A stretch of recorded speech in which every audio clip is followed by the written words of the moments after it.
તો આજના આ ડીપ ડાઇવનો મુખ્ય વિષય છે મહેસાણામાં આવેલી Japan India institute for manufacturing, જેને ટૂંકમાં આપણે જીમ તરીકે ઓળખીએ છીએ. ત્યાં બહાર પાડવામાં આવેલી આઈટીઆઈ ઇન્સ્ટ્રક્ટરની નવી ભરતીની જાહેરાત. રાઈટ. અને આ જાહેરાત મારુતિ સુઝુકીના CSR ઇનિશિયેટિવ અને ગણપત યુનિવર્સિટીના સંયુક્ત ઉપક્રમે બહાર પાડી છે. હા, આપણી પાસે એની વિસ્તૃત માહિતી અને સ્ક્રીનશોટ પણ છે. તો શ્રોતાઓ, દાખલા તરીકે મિકેનિક મોટર વ્હીકલ માટે એક પોસ્ટ છે, જેમાં એન્જિન અને ટ્રાન્સમિશન શીખવવાનું છે. મિકેનિક ડીઝલ માટે પણ એક પોસ્ટ છે. બરાબર. પછી મિકેનિક ઓટો બોડી રિપેર માટે એક પોસ્ટ છે, જેમાં પેનલ રિપેરિંગ અને પેઇન્ટિંગ આવે. એન્જિનિયરિંગ ડ્રોઈંગ અને ઇલેક્ટ્રિશિયન માટે પણ એક પોસ્ટ છે. આ બધું તો નોર્મલ લાગે છે. પણ અહીં સૌથી રસપ્રદ બાબત એ છે કે ડીકોડ કરવા જેવી વાત બીજી જ છે. આ લિસ્ટમાં એક નામ છે મિકેનિક ઇલેક્ટ્રિક વ્હીકલ, એટલે કે ઈવી. અચ્છા. ઓઇલ ઇન્ડસ્ટ્રી અત્યારે ઝડપથી ઈવી તરફ વળી રહી છે. એટલે ભવિષ્યના વાહનોના સંકેત છે આ? બિલકુલ.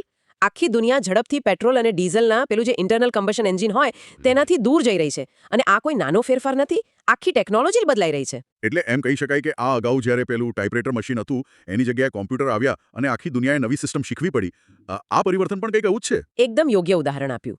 એક સામાન્ય પેટ્રોલ કે ડીઝલ કારના એન્જિનમાં હજારો મૂવિંગ પાર્ટ્સ હોય. હા, પિસ્ટન હોય, વાલ્વ હોય, ગિયરબોક્સ હોય. હા, અને તેમાં ઘર્ષણ થાય, ગરમી ઉત્પન્ન થાય, ગ્રીસિંગની જરૂર પડે. પણ જ્યારે આપણે ઇલેક્ટ્રિક વાહનોની વાત કરીએ ત્યારે મૂવિંગ પાર્ટ્સ બહુ જ ઓછા હોય છે. અચ્છા. તેની જગ્યાએ battery management system, high voltage wiring અને અત્યંત જટિલ સોફ્ટવેર આવી જાય છે. તો તેનો અર્થ એ થયો કે એક પરંપરાગત ડીઝલ મિકેનિક જે વર્ષોથી કારના એન્જિન ખોલીને બેઠો છે, તે રાતોરાત ઈવીને રિપેર કરી શકતો નથી. જરાય નહીં. જો એ જ જૂની પદ્ધતિથી ઈવીના હાઈ વોલ્ટેજ વાયરો સાથે કામ કરવામાં આવે તો તે જીવલેણ પણ સાબિત થઈ શકે.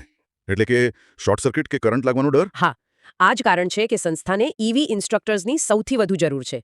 નવી પેઢીને બેટરી ટેકનોલોજી શીખવવી અનિવાર્ય બની ગઈ છે. રાઈટ. હવે આપણે નવી સ્લાઇડ પર જઈએ. શ્રોતાઓ, આ સ્લાઇડ પર એમ્પ્લોયેબિલિટી સ્કિલ્સની લાયકાતો છે. અને એમુંઘેરું મહેણા લોગો તો છે જ.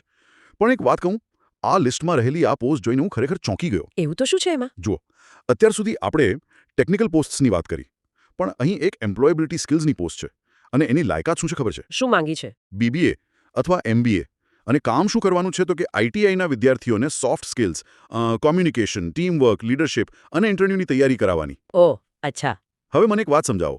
એક ઔદ્યોગિક તાલીમ સંસ્થા જ્યાં છોકરાઓ મિકેનિકલ કામ શીખવા આવે છે, ત્યાં MBA વાળાની શું જરૂર? આ બહુ જ વ્યાજબી સવાલ છે. મતલબ કે જે માણસ એન્જિન રિપેર કરવાનો છે તેને કોમ્યુનિકેશન સ્કિલ ક્યાં કામ આવવાની? મને તો આ કોર્પોરેટ દુનિયાનો ભારેખમ શબ્દ ભંડોળ ફેક્ટરી પર થોપી બેસાડવાનો પ્રયાસ લાગે છે. પહેલી નજરે કોઈને પણ આવો જ વિચાર આવે, કારણ કે આપણે વર્ષોથી એવી જ ફેક્ટરીઓ જોઈ છે જ્યાં એક સુપરવાઇઝર બૂમો પાડીને કામ કઢાવતો હોય. હા, અને બાકીના મજૂરો માત્ર ચૂપચાપ મશીન ચલાવતા હોય. બિલકુલ. આપણે ત્યાં એવું મનાય છે કે ફ્લોર વર્કરનું કામ માત્ર સૂચનાઓનું પાલન કરવાનું છે.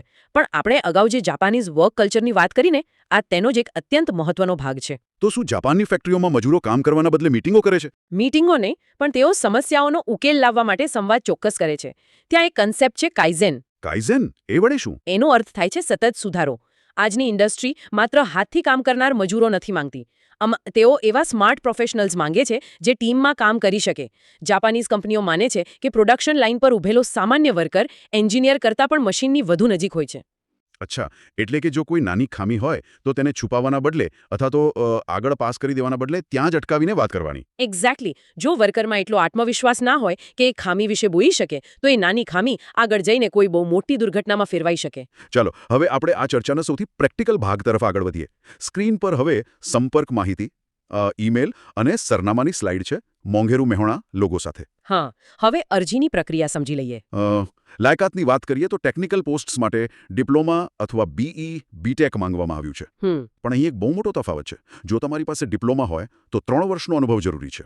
પણ જો BE કે BTech ડિગ્રી હોય તો માત્ર 1 વર્ષનો અનુભવ ચાલશે. આવું કેમ? આ બાબત ભારતીય એજ્યુકેશન સિસ્ટમની એક મોટી વાસ્તવિકતા દર્શાવે છે. આપણે ત્યાં યુનિવર્સિટીઓમાં થિયોરી પર બહુ ભાર મુકાય છે. BTech વાળા પાસે કદાચ પુસ્તકીય જ્ઞાન બહુ હોય, સમીકરણો સોલ્વ કર્યા હોય. હા, બોર્ડ પર બધું આવડે, પણ ટૂલ બોક્સ પકડાવવામાં આવે તો કયું પાનું ક્યાં લાગશે ખબર ના હોય. એક્ઝેક્ટલી. બીજી બાજુ ડિપ્લોમામાં પ્રેક્ટિકલ તાલીમ વધુ હોય છે. મશીનના અવાજ પરથી ખામી પકડવી એ માત્ર અનુભવથી આવે. એટલે સંસ્થા પ્રેક્ટિકલ એક્સપિરિયન્સને બહુ મહત્વ આપે છે. એટલે જ ડિપ્લોમાવાળા પાસે 3 વર્ષનો અનુભવ માંગ્યો છે. સાચી વાત છે. હવે જે ઉમેદવારો અરજી કરવા માંગે છે તેમને પોતાનું CV jimmaruthi@gmail.com, JIMMARUTI@gmail.com પર મોકલવાનું રહેશે. હા, અને વેબસાઇટ www.jim-marutisuzuki.org પર પણ જઈ શકાય છે. અને સરનામું છે ગણપત વિદ્યાનગર, મહેસાણા, ગોઝારિયા હાઈવે, મહેસાણા. હા, ખરેખર એક ગોલ્ડન ઓપોર્ચ્યુનિટી છે. આ માત્ર નોકરી નથી, પણ ભારતને મેન્યુફેક્ચરિંગ લીડર બનાવવાની સફરનો એક ભાગ છે. બિલકુલ. અને હવે આપણે આ ડીપ ડાઇવના અંતિમ તબક્કા તરફ આવી ગયા છીએ.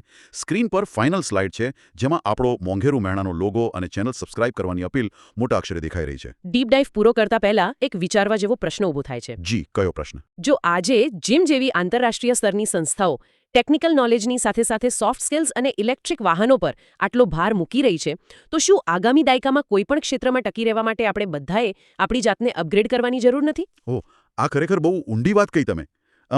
જો મિકેનિક માટે કોમ્યુનિકેશન સ્કિલ જરૂરી બનતી હોય, તો બાકીના પ્રોફેશન્સમાં તો અપેક્ષાઓ કેટલી વધી જશે. બિલકુલ, દરેકે અપગ્રેડ થવું જ પડશે. સાચી વાત છે. તો શ્રોતાઓ, જો તમને આજના આ ડીપ ડાઇવની માહિતી ઉપયોગી લાગી હોય અને આવા જ માહિતીસભર ડીપ ડાઇવ્સ આગળ પણ જોવા માંગતા હો, તો અત્યારે જ આપણી મોંઘેરું મહેણા યુટ્યુબ ચેનલને સબસ્ક્રાઇબ કરો. હા, અને આ વિડીયોને લાઇક કરવાનું ભૂલતા નહીં. અને કોમેન્ટ બોક્સમાં તમારો અભિપ્રાય ચોક્કસથી કોમેન્ટ કરો કે ભવિષ્યના આ બદલાવ વિશે તમારું શું માનવું છે. તો ચાલો, ફરી મળીશું. આવજો. આવજો.